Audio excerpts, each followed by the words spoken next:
Hello, welcome to Back to Coding. For a better understanding of this video, I highly recommend you to check out the previous video or the complete playlist in the description below. Today we'll be talking about downgrading the database with onDowngrade method. Before we get started, don't forget to hit that subscribe button and the bell icon so that whenever I publish a video, you get notified instantly about it. The onDowngrade method isn't used as often as the onUpgrade method, as it's used to revert your database to a previous version. This can be helpful if you release a version of your app that includes database changes, but you then discover that there are bugs. The onDowngrade method allows you to pull the changes and set the database back to its previous version.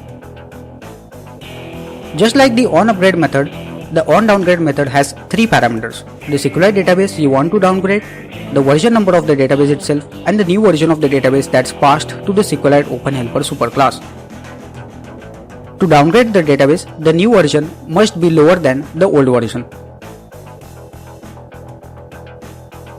Just as with the onUpgrade method, you can use the version numbers to revert changes specific to a particular version.